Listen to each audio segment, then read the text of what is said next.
class. Today we have Dr. Carl Boger with us. So before we begin, Dr. Boger, would you like to share with us something about yourself, your experience, your research interests, classes that you teach, and all those? Okay. I have been in higher education for now almost 35 years. 25 years of that has been as an administrator and 10 years as a faculty member. My research interest is related to diversity and brand management.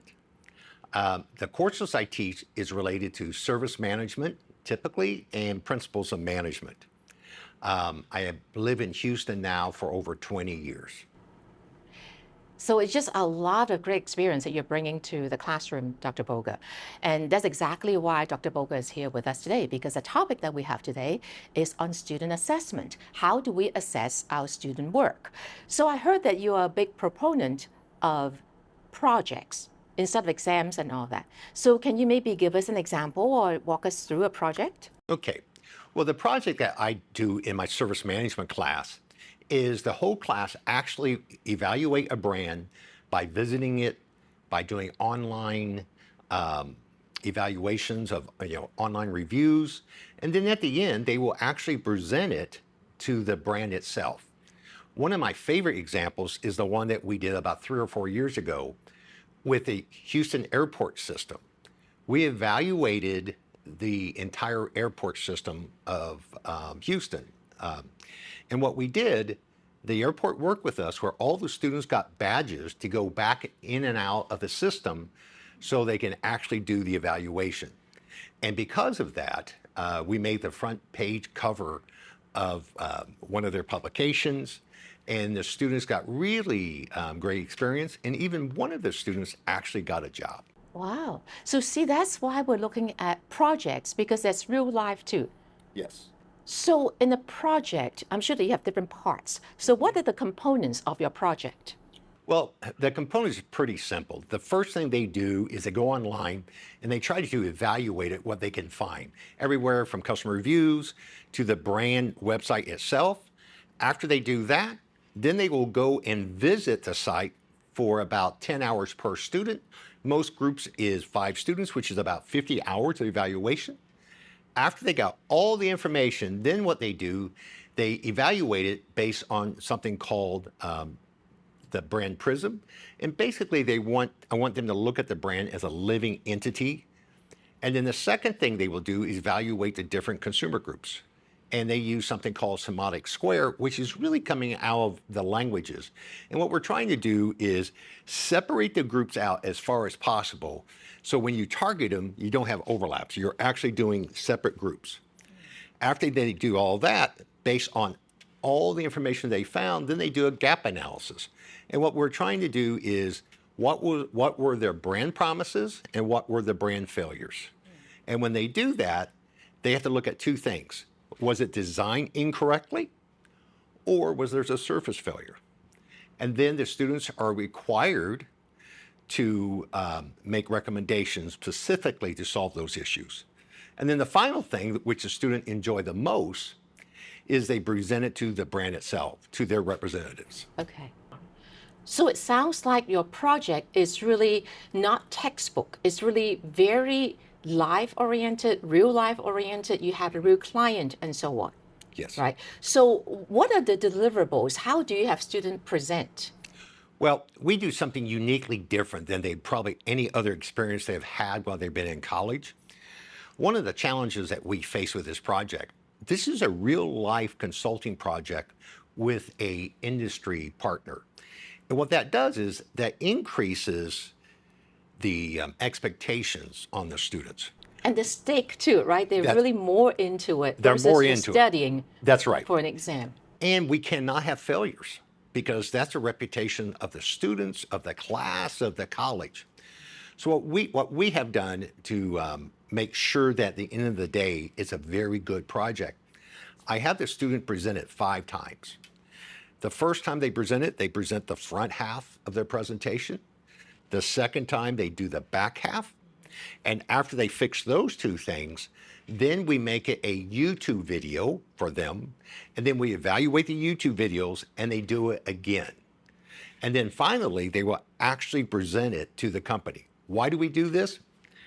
when I first started this project, I used to write, well, not me, the students used to write about 30 to 50 page reports. No one read them, including the company. Now, when we put it on a video and we attach it to YouTube, they can share that within the company. And that has been a much better methodology in terms of distributing the results to the companies. So that's how we do it. And it's more practical too. Yes. And it's what the client would like to see. Much more, because one of the challenges that we face in academia, we bring people in and they don't usually tell us what they don't like. And once we went to YouTube, or basically videos, I heard from previous semesters, they wish they got a video rather than a report they never read. Okay. So it worked out very well. Perfect. Yeah. Perfect. So it's good that they're making that video.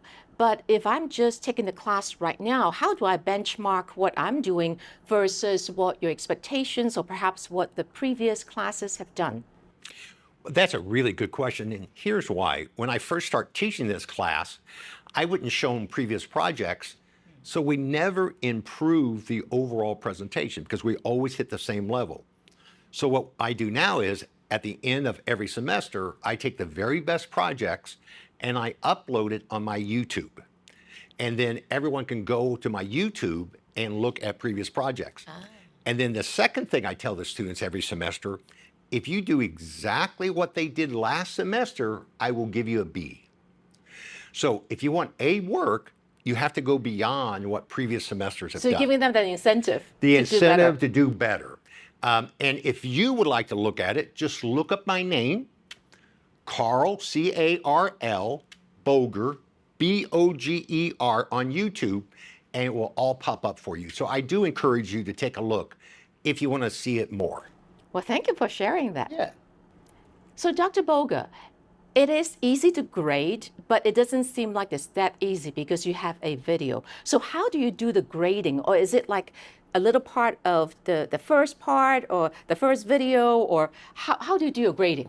Well, again, over time, I've changed my grading standards. And what I realized at the very beginning, my expectation and their performance did not match. So what I came up with a solution where at the beginning, I will grade the first presentation of the YouTube, or not, of the PowerPoint, much lower, like 5%. And then the back half, another 5%. But the other thing I do, I give them two grades. One, what I actually think that is worth, and the other one is a comparative grade. Where are they right now? And the comparative grade is always much higher than my evaluation. And the reason why I do that is because students are so addicted to points. And this allows them to still do well, but they have to understand that there's a gap in performance. And then I say to the students, after we do this, that's only worth 10%, starting on presentation 3, it's only my evaluation, which is much higher. And that gives the students an opportunity to learn what I expect. And that has worked extremely well. And what's really challenging sometimes is most of the students, this is my graduate level class, 90% of the students were A students as undergrads. They've never gotten a B. So the first time they take my course, they gave their first presentation, they usually score around 50 or 45%. Wow, that's like a rude awakening. It is a rude awakening. So that's the reason why I have to have that double standard. Because at first I didn't have a double standard. Well, then then it goes all the other nonsense that happens in higher education. But that has really solved the problem of how to bring them up to the level. My goal at the end is everyone gets an A. So the course is designed that people needs to improve each week. And they got 5 opportunities to improve. At one time, the way I did grading, I only graded the final project. So they only have one chance. One chance. If they make it, they do. If not, then it's really bad. That's really bad. And these were consulting projects. So that became a real challenge in my course. So that's the reason I represent it. So what I do in my course, I lecture all the material they need the first 7 or 8 weeks. Then the back end of the course is all about the project. And it's good too because you give them the chance to do better. That's Because if they don't know the right expectations or they think that you wanted that, but really they misunderstood, then just having the first part as 5% of the term grade would not hurt as much. But then they will giving the feedback and everything to improve their projects. Yeah. The other thing I want to talk about is the rubrics I use for this. My rubrics is somewhat different than most because most rubrics, you got like a Likert scale 1 through 5, and you have comments each one. My rubrics is, did you do what I asked you to do in terms of that specific information? Okay. And then for each slide, I give them a detailed analysis. So my evaluations of their presentation is longer typically than their presentation. Right. So, so they do it that way, right? So yes, I have a rubrics, but more of, did they hit all the major points? And then let me tell you how to improve it. So you do spend a lot of time on the grading also. A ton of time on the grading. So student assessment is not just doing a multiple choice question or exam and have them just check it off and so on. There's so many things that we can do to actually increase the learning level of our students. So a good project is really a wonderful student assessment tool. But do you have any problems with students working together as a team and there might be misunderstanding or that some students are pulling a heavier weight, some students may not be doing as much? Do you have any issues with that? And if so, how would you recommend us to deal with it? That's a wonderful question because pre-COVID, I had almost no problems. Post-COVID, every class I had, about 3 semesters of classes, there was always at least 1 or 2 group members who did not pull their weight. They didn't show up for meetings. They did not participate. They did not show up for class. So it was difficult for them to do that. And then at the end of it, those semesters, that group of the other students got very angry, and they found their way to my doorstep. And then they said, we want to kick this person out. Well, at that point, it's week 15 of the semester. It's almost impossible to do it. So the last 2 semesters, I incorporated a team contract. The students themselves has to decide who does what are the responsibilities of each person, what are the consequences, what triggers a warning, and what happens if they do not improve, and then they are removed from the group. If they are removed from the group, from that point forward, they get a 0 on the project. So if they get kicked out after presentation 2, they don't get any credit for presentation 3, 4, or 5, which means they will fail my course. Wow. And the golden part about that is I don't manage it. They do. And students really like this because typically it's not the person that is not doing the work that get frustrated, it's the other students. So now they have a mechanism to say, hey, if you don't pull your weight, you're out. The other thing I encourage the students is learn how to critique each other, which is difficult for students. And not all students have to do the same thing. For example, when they give the presentation, only 1 student can speak, or all 5. Why?